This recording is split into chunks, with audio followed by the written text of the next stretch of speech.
자, 반갑습니다. 여러분 안녕하세요. 바프로입니다. 자, 오늘 장중에 포스코홀딩스와 퓨처엠을 좀 찍는 이유가 오늘 우리나라 지수가 거의 3% 가까운 급락이 나오면서 아마 많은 분들이 걱정이 많이 되실 거라고 생각이 들어요. 자, 그런데 제 영상을 최근에 계속 잘 지켜보시던 분들은 한번 이렇게 지수가 4,200 포인트를 찍고 조정이 나왔을 때 이거는 바닥에 대한 리테스트는 분명히 나올 것이다. 그렇기 때문에 지금 이 구간에서 쉽게 내가 뭐 매수를 결정할 거다라고 하면 일단은 기다려 봐야 된다.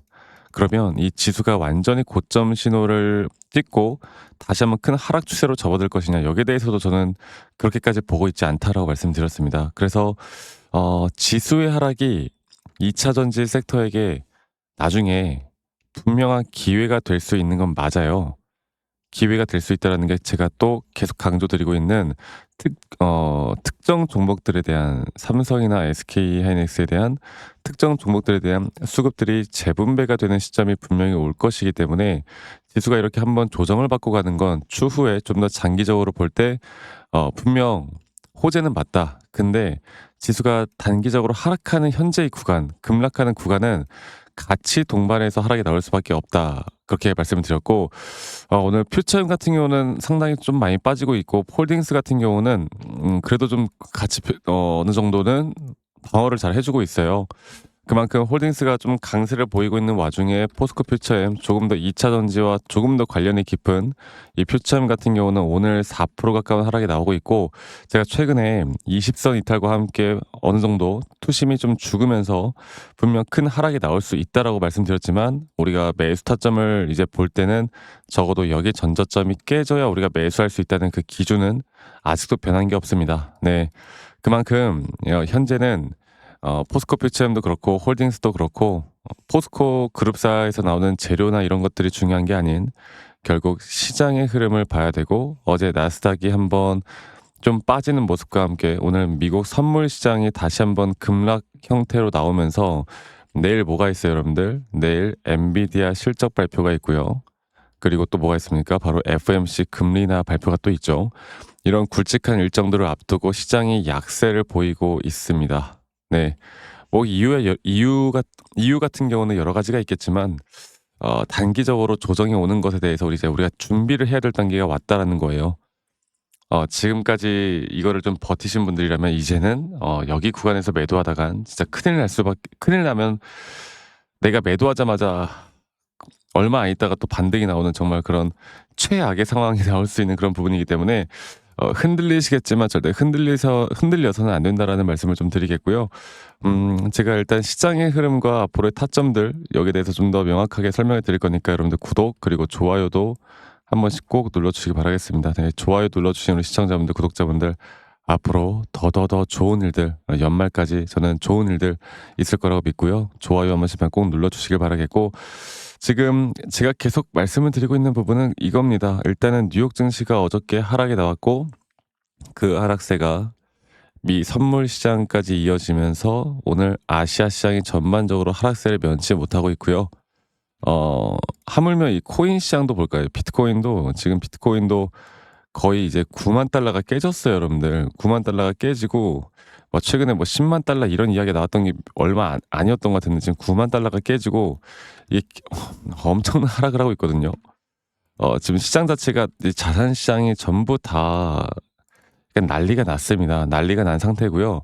그렇다라고 볼 때 과연 여기에 대한 부분들이 진짜 내일 나오는 엔비디아 실적 발표와 이 FMC 의사록, 또 최근에 이 셧다운이 종료가 되었지만 너무나 연방정부 업무가 너무나 오랫동안 멈춰 있었기 때문에 각종 경제 지표들이 발표가 안 되었던 이 시점에서 금리 인하에 대한 확률이 점차 줄어들고 있습니다. 이게 경제 지표가 어느 정도 나와야 뭐 대비가 되고 대응이 될 텐데, 제가 말씀드렸죠. 그 미국 이제 기관들, 펀드들 정말 어마무시한 자금을 운용하는 이런 월가 쪽의 자금들은 악재는 괜찮아. 근데 불확실성을 가장 싫어한다라고 말씀드렸죠. 딱 지금이 그런 시기예요.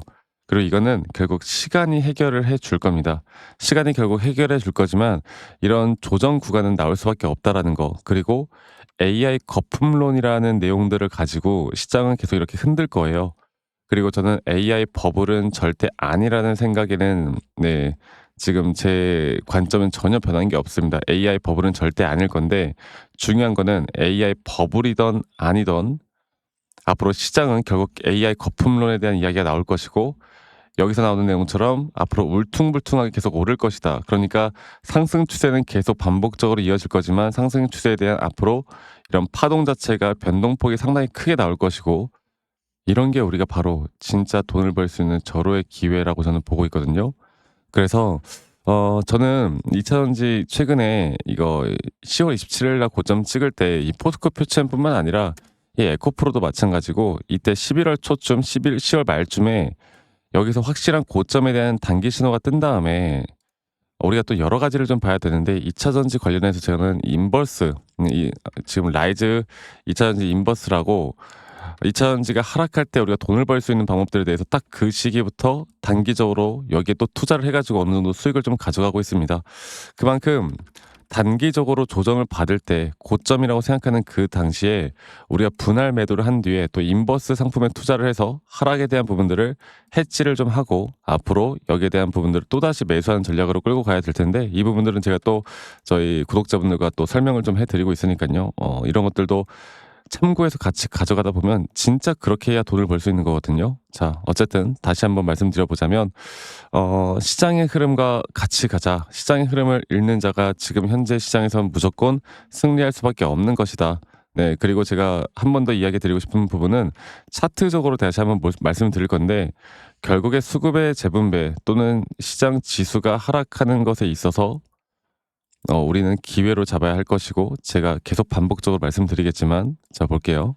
포스코 오늘 포스코 퓨처엠부터 볼게요. 퓨처엠부터 보면은 이 퓨처엠이 더 심각하니까 지금 이 저점 바닥부터 나왔던 매수 시그널 이후에 확실한 상승의 임펄스 파동이 이렇게 진행이 될 거고 그 임펄스 파동이 진행되는 가운데 이 작은 파동에서의 4파 조정 단계가 어디까지 떨어질지가 관건이고 제가 말씀드리고 있는 건 이 4파 조정 단계가 최소 이 저점 라인에 따른 0.5에서 0.38이 혹은 이런 이평선이 모아지는 구간까지 충분히 하락할 가능성이 있기 때문에 이 자리가 아니면 우리가 절대 매수할 수 없다라는 제 관점은 아직도 변한 게 없어요. 그리고 이런 식으로 등락폭이 심할 때 이런 등락폭들에 대한 대응을 할 줄 아는 사람들만이 우리가 수익을 가져가고 수익을 더 극대화할 수 있다라고 제가 말씀을 드리고 있습니다. 그만큼 여기에서 이제 단기적인 조정이 나오더라도 이러한 대응들을 할 줄 아는 사람들만이 이런 조정 단계에서 절대 또 흔들리지 않을 수가 있는 거겠죠. 그만큼 저는 앞으로 이런 정확한 타점들이 나올 때마다 여러분들에게 또 라이브 방송도 진행을 좀 할 거고 또 라이브 방송에서 우리가 이런 ETF 시장이 하락할 때 또 돈을 벌 수 있는 방법들에 대해서도 좀 이야기를 할 거고 그리고 제가 정확한 타점들이 나올 때 사실 이게 장중이고 평일이다 보니까 많은 분들이 이거를 실시간으로 대응하기가 쉽지가 않아. 왜냐면 유튜브 영상을 계속 볼 수도 없고 또 뭐 여러 가지 이제 차트를 계속 볼 수 있을 만한 시간적인 여유가 있는 게 아니기 때문에 제가 영상을 찍기 전에 여러분들에게 먼저 다이렉트로 문자로 먼저 알려드릴 예정이에요. 네, 문자로 정확한 앞으로의 정확한 매도에 대한 타점들을 좀 알려드릴 예정이고요. 그 부분들은 지금 밑에 보이시는 제 개인 번호로 아직 참여 못하신 분들은 포스코홀딩스, 포스코퓨처엠의 포스코라고 저에게 문자 한 통 남기시면 되겠습니다. 아시겠죠? 네, 포스코라고 문자 남기시면 되겠고 제가 저희 구독자분들과 함께하고 있고 또 문자 남기신 분들 제가 소중하게 한 분 한 분 다 저장을 좀 해놓을 거고요. 그리고 제가 일괄적으로 좀 보내드릴 텐데 사실 이제 감사하다고 막 저에게 기프트코인이나 선물 같은 거 주신 분들이 있어요. 근데 제가 이걸 받으면 안 됩니다. 받고 싶지만 저도. 그래서 이거 말고 여러분 시청하시는 분들 다 구독, 좋아요만 한 번씩만 꼭 눌러주세요. 구독, 좋아요가 저에게 또 가장 큰 힘이 되기 때문에 구독, 좋아요 한 번씩만 눌러주시고 포스코라고만 남기시면 되겠습니다. 아시겠죠? 자, 그리고 가끔씩 아직도 저에게 아니 너가 그렇게 타점을 잘 잡으면 너 혼자 하면 되는 거지 왜 이런 걸 다 같이 공유를 하느냐라고 하시는데 여러분 저는 이미 혼자 너무나 잘하고 있고요. 네. 저는 미증 시도하고 있고 코인 시장도 같이 보고 있습니다. 그래서 제가 여러분들과 함께 같이 여러 가지를 보면서 자, 그래서 이렇게 시장을 공부하다 보면요. 시장을 공부하다 보면 우리가 확실하게 개별 종목에 대한 타점을 잡아 나가는 게 어렵지가 않아요. 아시겠죠? 이 부분들 꼭 참고해 보셨으면 좋겠고요.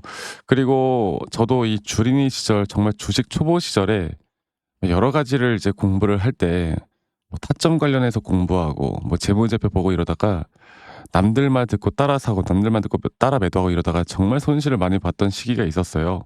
제가 그럴 때마다 여러분들에게 또 말씀드리고 싶은 거는, 첫 번째로 제가 반전을 일으킬 수 있었던 건 시장을 공부했고, 두 번째로 나만의 기준과 원칙을 지키고 나서부터 제가 돈을 벌기 시작했거든요.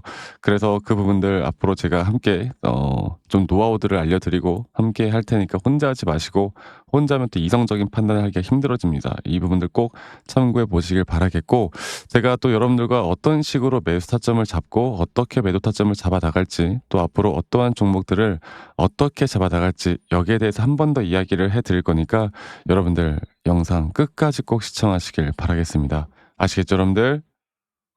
자, 제가 그 이제 매수나 매도에 대해서 우리가 기준이라는 걸 잡을 때 우리가 과연 하나오션을 좀 예를 들어서요. 이 하나오션에 대해서도 제가 저희 구독자분들과 또 저희 구독자 방에서도 계속 함께 또 같이 이끌어가는 너무나 좋은 종목인데, 제가 이거를 저점 바닥부터 어떻게 잡아왔었는지, 그리고 이 저점 바닥을 우리가 어떻게 판단을 하고, 이 저점 바닥부터 끌고 오는 이런 흐름 안에서 우리가 이제 또 개미굴이다 불리는 구간들, 또 이런 기준과 원칙에 대해서 어떻게 봐야 되는지를 한 번 더 좀 말씀을 드리도록 하겠습니다. 사실 제가 2024년도 10월 달에 나왔던 이 저점도 그렇고요. 2013년도 11월 달에 나왔던 여기가 중요했었는데, 여기서 주가가 반등이 나왔다가 한 번 더 주가를 떨어뜨리는, 특히나 이런 저점을 이탈하게 되면은 개인 투자자분들은 이런 저점 이탈 구간에서 다들 흔들릴 수밖에 없습니다. 자, 그런데 우리가 중요하게 봐야 되는 건, 이런 저점 이탈이 어떤 타점에서는 분명 정말 마지막 매수에 대한 시그널일 수 있다, 이걸 알아야 되는데요. 이때도 마찬가지로 제가 저점이 이탈이 되는 주가의 가격의 하락이 계속 나오는 구간에 분명 주가에 대한 가격은 하락이 나왔지만, 이런 RSI가 올라가는 상승에 대한 다이버전스가 걸리면서 이제 이 구간만큼, 2024년도 여기 구간만큼은 이제 우리가 무조건 끌고 가야 하는 구간이다. 그리고 상승에 대한 임펄스 파동으로, 상승에 대한 파동은 항상 이런 어떻게 보면 등락폭들이 계속 반복되는 거고, 이런 등락폭들에 대해서 우리가 단기 고점과 저점들을 잡아 나가는 게 중요한 건데요. 지금 하나오션 같은 경우도 분명 고점 뒤에 조정, 고점 뒤에 조정, 앞으로 이런 것들이 계속 반복되면서 흘러갈 겁니다. 자, 그리고 또 제가 이전에 이 휴림 로봇이라는 종목을 좀 보면서 말씀드렸었는데, 휴림 로봇 또한 이게 10월 23일이에요. 2024년도 10월 23일. 2024년도 10월 23일에도 주가가 횡보를 하다가 한 번 더 저점 이탈이 나오는 구간에서 볼게요. 주가의 가격은 하락했지만 이런 RSI 저점이 올라오는 상승에 대한 다이버전스가 나온 이후로 여기부터 어떻게 되어 가고 있습니까? 추세를 따라서 계속 등락폭은 정말 크게 나오지만, 이 추세를 깨지 않는 선에서 주가는 급등이 나오죠. 우리가 이런 것들을, 저점 매수를 내가 어떻게 해야 될까를 알아가는 게 정말 중요해요. 그리고 제가 이 휴림 로봇에 대해서 다시 한번 이야기를 드려보자면, 이게 조정 구간들이 계속 크게 나오잖아. 그러니까 조정 구간에 우리가 주가를 막 상승 구간으로 만들어 준다 하더라도, 이런 구간에 대한 저점이, 확실한 매수에 대한 저점이 나온 뒤에 하나의 임펄스 파동, 또 조정, 이렇게 또 큰 하나의 임펄스 파동이 이렇게 있는데, 이 작은 파동 안에서도 고점과 조정, 고점과 조정, 이런 것들이 반복된단 말이죠. 그리고 이거를 아마 많은 분들이 이렇게 생각할 거예요. 자, 제가 예시를 들어서 여러분들께 좀 말씀을 드려보자면, 이런 저점 바닥이 나왔어. 지금 여기서부터 지금 볼게요. 자, 지금 여기서부터 만약에 예시를 들어서 이런 식으로 저점 이탈이 나왔어. 그래서 내가 이 시그널을 보고 매수를 했어. 그 다음에 다시 한번 상승은 임펄스 파동으로 이렇게 쭉쭉쭉 올라가 주고 있고, 이 임펄스 파동에 대한 단기 고점들, 그리고 또 임펄스 파동이 끝난 뒤에 단기 조정들, 또 그렇게 끝난 뒤에 또다시 올라가는 흐름들, 이런 것들이 당장 지금에야 뭐 올라가니까 당연히 그렇게 말을 할 수 있겠다 말을 하지만, 이런 것들이 분명 눈에 보이는 그런 실력들이 있어야 됩니다. 그리고 이런 조정 구간들이 어느 정도 고점 대비 저점 이어봤을 때 어느 구간에서 다시 한번 높은 확률로 반등이 나올 자리가 나오는지, 또 이런 것들을 매일매일 좀 체크를 하면서 우리가 잡아 나갈 만한 종목들이 또 뭐가 있을지. 결론적으로는 지금 휴림 로봇 같은 경우는 이런 식의 흐름들이 계속 반복이 되면서, 여러분들 우리가 이렇게 잘 끌고 오고 있었고, 저는 휴림 로봇 또한 아직 오파 고점 단계가 안 나왔다 봐요. 근데 중요한 게 뭐다? 바로 우린 이제 이런 저점 바닥에서 나오는 종목들을 알아갈 필요가 있고, 제가 이런 확실한 저점 매수에 대한 부분들, 또 시장에 대한 흐름에 따라 앞으로 주목해 볼 만한 섹터들, 또 이런 종목들을 여러분들, 우리 구독자분들과 같이 함께 찾아 나가고 있습니다. 그래서 제가 여러분들께 다시 한번 말씀드리겠지만, 이런 종목들, 또 이런 우리가 히든 종목이라고 할게요. 저희 구독자 방에도 많이 참여를 하시고 이런 히든 종목들에 대해서 좀 공유받고 싶다라고 하시는 분들, 제가 정말 보고 있는 몇 가지 종목들을 같이 좀 공유를 해드릴 텐데, 이런 히든 종목에 대해서 공유받고 싶다라고 하시는 분들은 밑에 있는 번호로 저에게 히든이라고만 저에게 문자 한 통 남기시면 되겠고, 이러한 것들이 여러분들에게 앞으로 종목도 종목이겠지만 여러분들 스스로 타점을 잡아 나가고, 이런 종목들이 앞으로 올라가는구나, 이렇게 매수를 하는 거구나, 이런 방법과 노하우들도 알게 될 수 있는 아주 좋은 기회일 겁니다. 여러분들 히든이라고 문자 남기시는 것도 잊지 마시고 많이 꼭 참여하시길 바라겠고요. 제가 앞으로 이런 좋은 내용들과 좋은 타점들, 또 좋은 영상으로 항상 여러분들과 같이 함께 해 나갈 테니까 제 영상도 많이 시청해 주시고 구독, 좋아요도 한 번씩만 눌러주시고요. 제가 앞으로 여러분들과 계속 이런 좋은 흐름 만들면서 우리 수익 같이 한번 내보는 시간을 가져보도록 합시다. 아시겠죠, 여러분들?